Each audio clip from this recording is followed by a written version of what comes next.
ụmụnne m ndị Igbo ndewo unu. O nwere post mme n'oge gara aga asị m na agwụ na ara dịka ha bụ nwanne.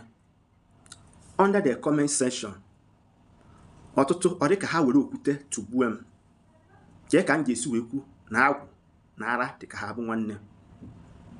No wonder ihe ndị Igbo na-ekwu asị na ọ dịka agwụ a na-akpa gị, na ọ dịka agwụ. Kedu ihe you understand by that words?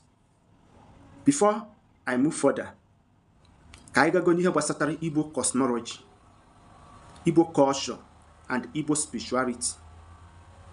Agwu is a divine wisdom, intuitions, divinations, healing and creativity. Ọ bụ na amụọ mmadụ onye na-epossess the spirit of Agwu. Yes, you may agree with me or you may leave it. Agwu is the creative force. At times, ọ na-adị gịnị constructive or destructive. Ọ bụ na ọ dị destructive, a na-afa a sacrifice to him. Ọ bụ na agwụ enyebe mmadụ nsogbu, ikekwa ọ bụ na onye ha ihe mara ya bụ na ọ ga-emerịtarị dibịa.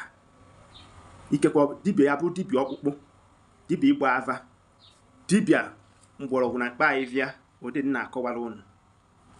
Some of them enwere ike ịrụrụ ha agwụ ka ihe ha na-eme ka ọ ghara ị na-ahasasị.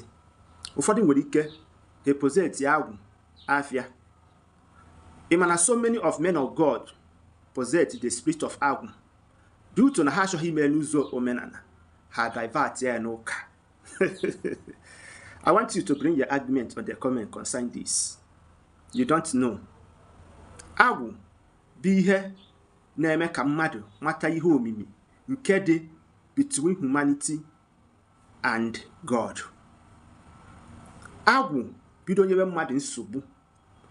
Ịfụ na ya bụ ihe na-eme ka ara. Ụfọdụ ndị agwu mara today mana agwu mara ha, ma ọ bụ ụfọdụ ya mara obido mee ha ala ọkụchasịa ha. Ọ bụ na onye na-eme ọfụma na biznes akụchasịa ha, depend oge nke onye ha ruru. O nwere ndị agwụ ji ama duto na ha mara ihe niile ha na-eme gịnị ọkụchasịa ha. Nwee ndị nwere ike ịmanụ, but when in due time ọ ji manifest, ndị ha esoro ya bụ agwụ mee ihe ha kwesịrị ime. Ọ ya ka m gwara gị sị gị na agwụ na ala dị ka ha bụ nwanne. A lot of people na-eme argument concerning this. I don't know your opinion. I want you to lay down your own opinion. What you understand by the meaning of Agwu in Igbo cosmology, Igbo culture, and Igbo spirituality. Thank you. Aka m bụ nwanne unu nwoke bụ Maazi-UC. Biko tụsagodi ozi a ka ụmụnna anyị tinye ebumnobi ha. Ndewo.